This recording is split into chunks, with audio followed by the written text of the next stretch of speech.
PolSécu, épisode technique. Je suis combien de Jordan. Comment vas-tu? Bonjour Nicolas, je vais très bien, merci, et toi? Très bien aussi. Aujourd'hui, tu viens nous parler des nouvelles façons qui, dans le fond, font état du changement de paradigme où le desktop n'est plus l'élément principal, c'est le navigateur web maintenant qui est l'élément principal du fonctionnement d'entreprise. Donc, on doit commencer à détecter et d'intervenir sur celui-ci comme si c'était un endpoint. Je vais te laisser commencer par introduire le sujet. Totalement. Effectivement, depuis quelques années, les navigateurs web sont devenus une cible privilégiée des cyberattaquants. On le voit avec toutes les dernières vulnérabilités qui sont sorties, et je vais en parler un peu plus en détail.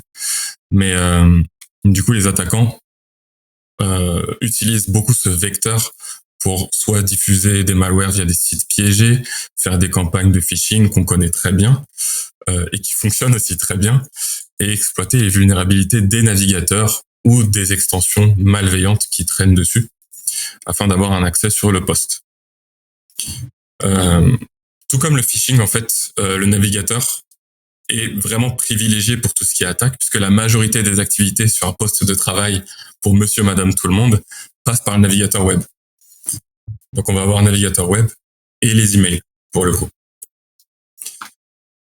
Oui, d'ailleurs, cette migration-là a été faite dans les 10 dernières années, où on abandonne de plus en plus le client lourd, qui est ou l'application riche, on pourrait dire, qui était la façon universelle avant de fonctionner et à laquelle maintenant, notamment Google a beaucoup popularisé parce que toute sa suite bureautique à Google n'est exclusivement qu'en web.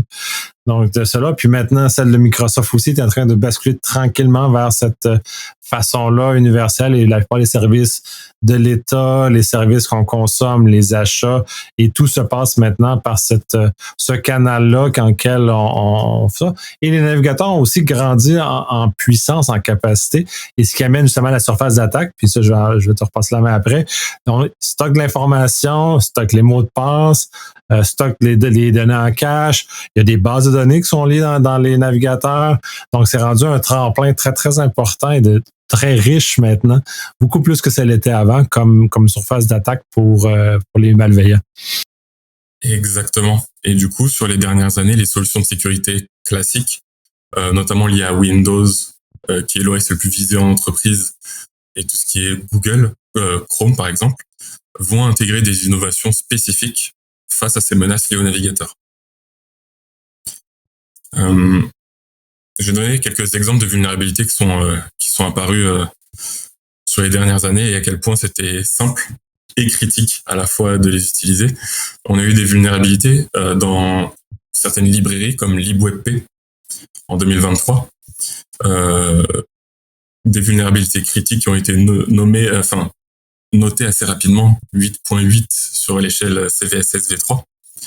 Et en fait, c'est des vulnérabilités en général qui affectent tous les navigateurs basés sur Chromium, principalement.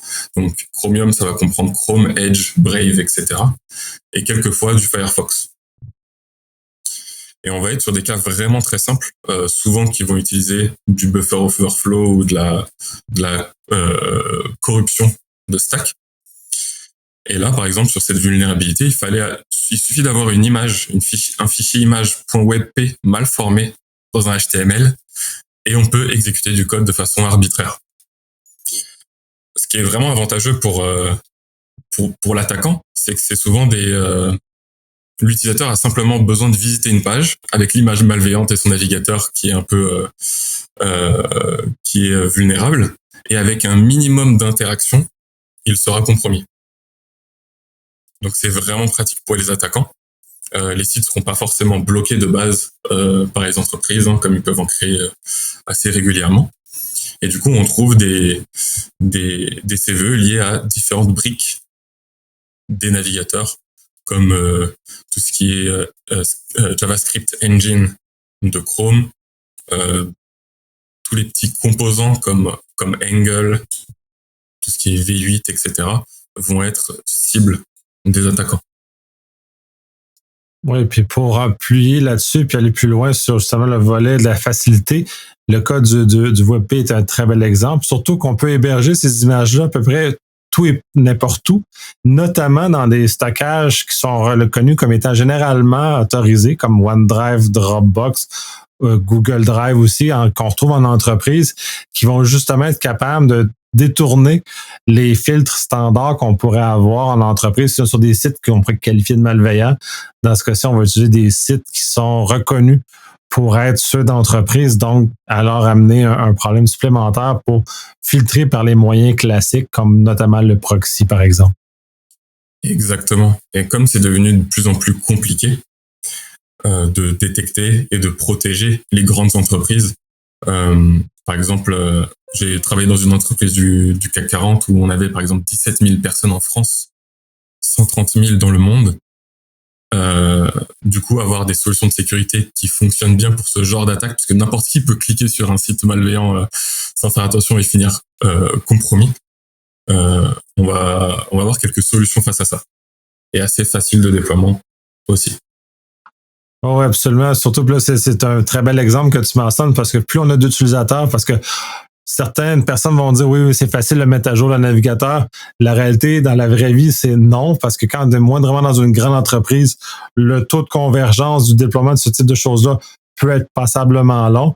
Encore plus maintenant qu'on est généralement en télétravail, il est un peu plus courant, donc le temps de convergence est beaucoup plus long, donc va amener une fenêtre d'exposition beaucoup plus grande. Donc, il faut trouver un moyen alternatif, un peu comme sur les postes de travail, qu'on a développé des moyens alternatifs pour réussir à pallier au fait que les correctifs ne sont pas appliqués dans la seconde.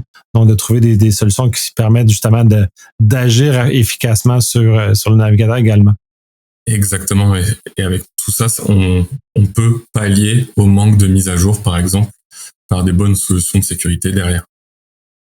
Alors, en parlant de solutions de sécurité, il y en a 2 ou 3, justement. Je vais commencer par le plus connu et qui est vraiment mainstream depuis maintenant pas mal d'années, les EDR, qui jouent toujours aujourd'hui un rôle crucial pour surveiller les activités côté post-client et détecter tout ce qui est comportement suspect lié au navigateur. Je vais prendre un exemple simple. Par exemple, CrowdStrike a ajouté il y a pas si longtemps que ça, des capacités dédiées à tout ce qui était extension côté Chrome et Edge déployés, afin de dresser un inventaire de ceci et voir s'il y a des niveaux de permission ou une source assez louche, pour éviter tout ce qui est sideloading par exemple, ou autre type d'attaque assez facile à utiliser.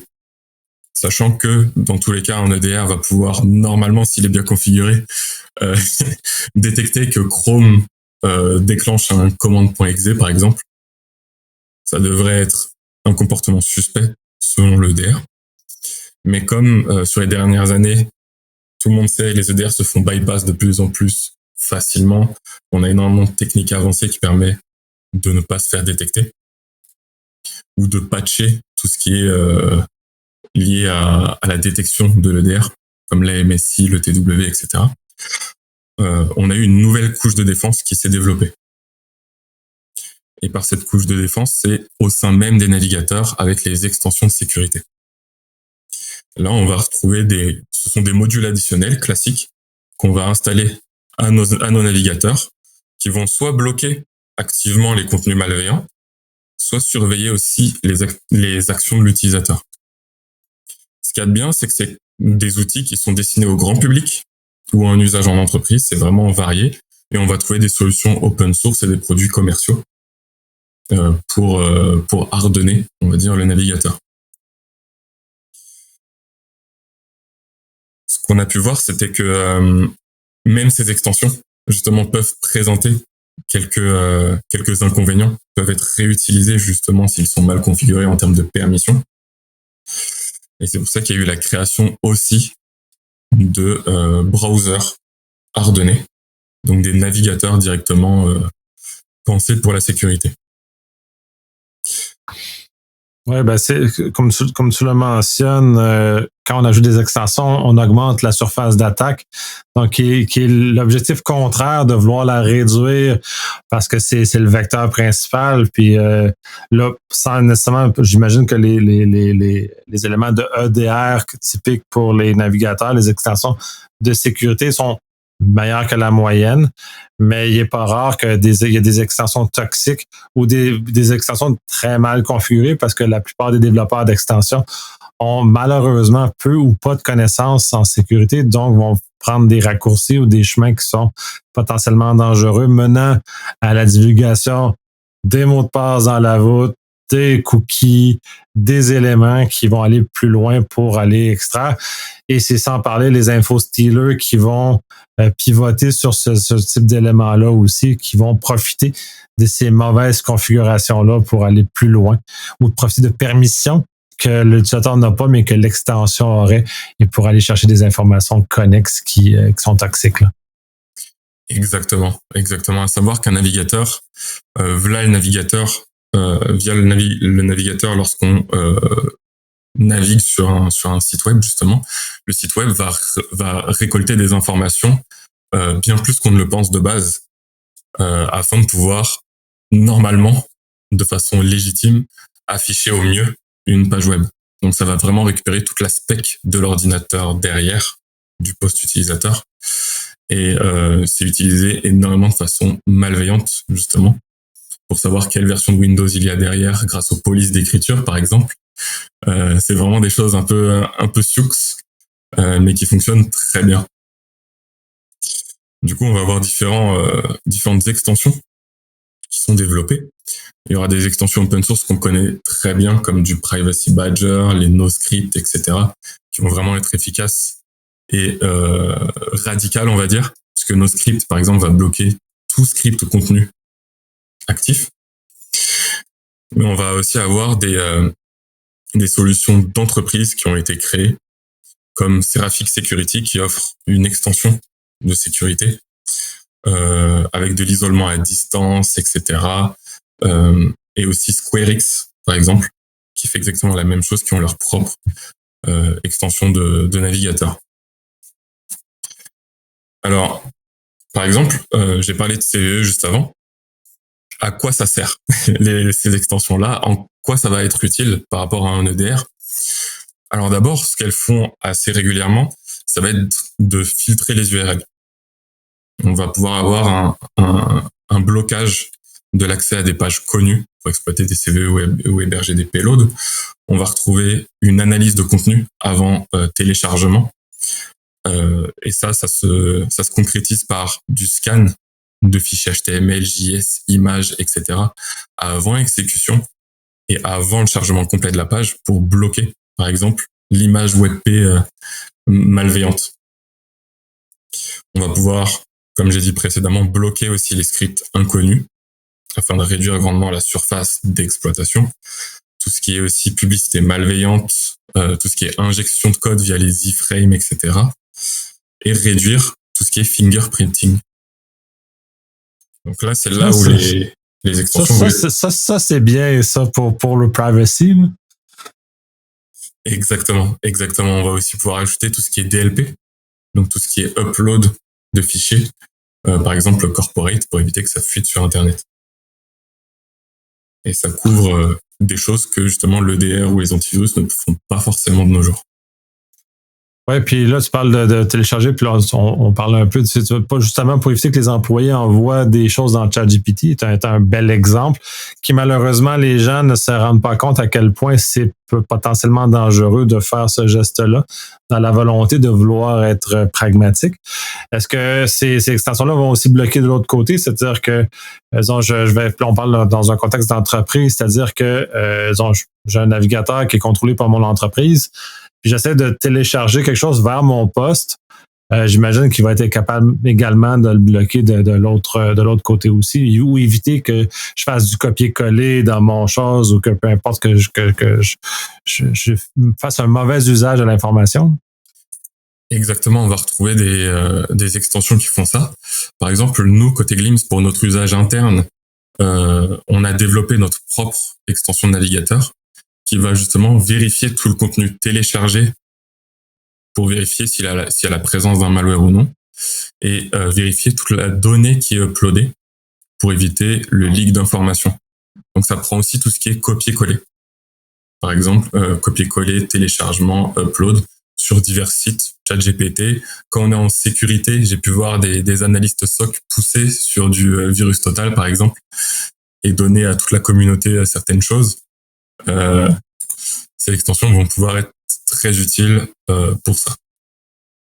Augmenter la visibilité aussi du SOC d'entreprise, de voir qu'est-ce qui se passe et comment protéger les utilisateurs contre eux-mêmes. J'imagine que comme un EDR, il y a des signaux qui sont envoyés au SOC, donc d'une certaine forme de journalisation d'événements de sécurité qui doit justement pouvoir informer le centre de sécurité qu'est-ce qui se passe et s'il y a lieu d'intervenir sur un ou des postes. Totalement, on va retrouver ça sur certaines extensions, principalement celles qui sont vouées à des usages commerciaux, enfin, qui sont vendus commercialement, dans lesquels on va avoir des remontées de logs côté SOC au sein de leur SIEM afin de pouvoir avoir une bien meilleure visibilité des postes utilisateurs. Alors j'ai parlé de ce que font les extensions, mais aussi ce que ne peuvent pas faire ces extensions seules. Et c'est pour ça que c'est un outil en plus, mais ce n'est pas quelque chose qui va vraiment être efficace à 360 degrés sur votre poste. C'est qu'elle ne voit pas ce qui se passe en mémoire. On ne va pas détecter, par exemple, des exploits de type use after free, corruption de mémoire. Donc, sur ce point-là, ça va être plutôt côté EDR qu'on va se reposer. Comme tout outil de sécurité, l'extension peut être désactivée ou contournée. Donc là, par exemple, via JavaScript, on va pouvoir faire du clickjacking et désactiver l'extension, par exemple. Mais l'attaquant doit être au courant qu'il y a une extension qui est déjà là, etc. Et évidemment, ça ne protège pas l'OS. L'extension reste sur le navigateur. Donc on va vraiment avoir une complémentarité entre l'EDR et ces extensions-là. D'où l'intérêt dans certaines mesures d'entreprise d'avoir l'EDR qui donne l'extension pour boucler sur l'ensemble de la visibilité. Puis est-ce que les navigateurs d'entreprise, ce que Edge et Chrome offrent notamment, permet d'atteindre cette complémentarité-là ou ils sont limités comme les extensions? Alors, on va avoir des cas de Chrome, navigateur Chrome hardené, sur lequel on va avoir un périmètre plus restreint. Mais on va surtout retrouver des navigateurs qui sont pensés sécurité et privacy, et vie privée. Par exemple, on a Brave, qui date maintenant d'il y a 6 ans, mais qui force, par exemple, l'accès en HTTPS au site, qui a un filtre contre le phishing, qui a un blocage de tout ce qui est contenu indésirable, publicité, tracker, etc. Et ça va être le genre de navigateur qui va grandement simplifier la vie au niveau des entreprises, même si c'est pas aussi commun que du Chrome ou du Edge. On a par exemple Island et Talon qui ont créé des navigateurs basés sur Chromium avec des contrôles de sécu et de DLP intégrés à l'intérieur. Ça va être tout ce qui est impression d'écran, copier-coller, etc. qui vont être bloqués sur certains sites. C'est ce genre de navigateur justement qui a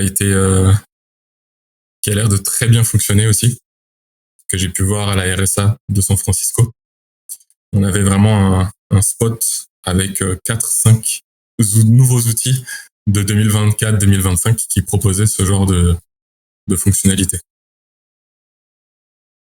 C'est intéressant, puis je pense que c'est là où on se dirige. Point de vue entreprise, naturellement, puisque ceux-là sont plus ouverts à ça.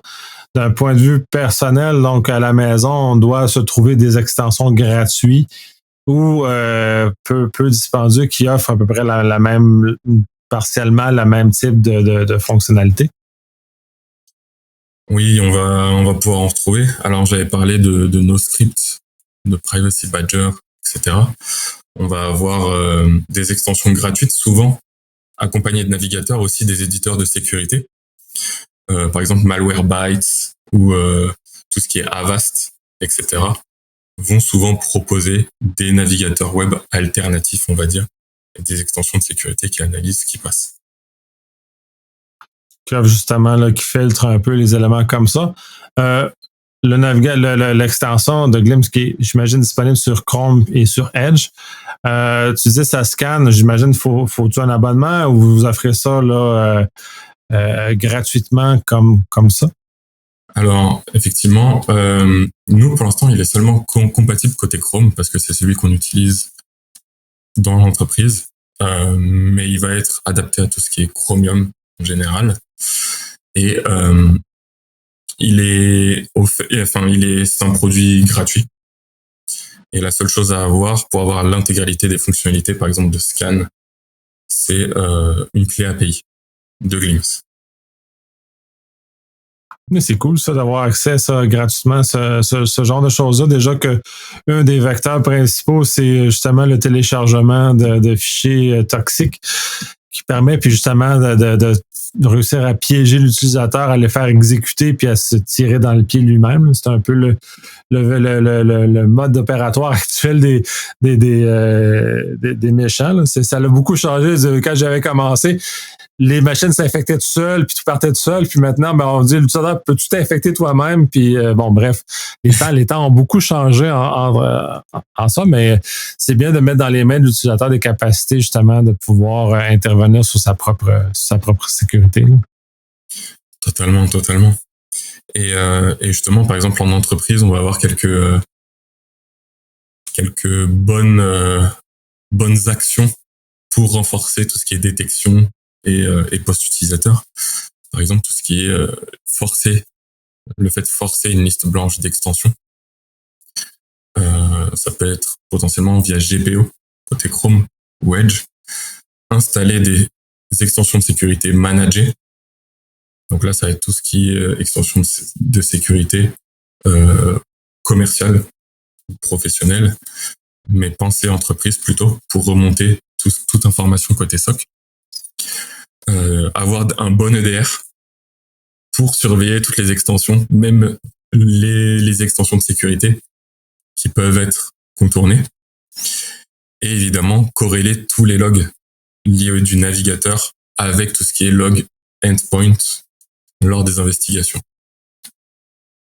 Ouais, c'est l'élément, je pense que le plus important qui a changé dans l'univers, du moins du SOC, c'est de remonter plus seulement les logs du poste, mais remonter les logs du navigateur maintenant, comme étant un petit poste à l'intérieur du grand poste, pour justement réussir à tracer les actions malveillantes et remonter les attaques lors d'incidents qui ont eu lieu.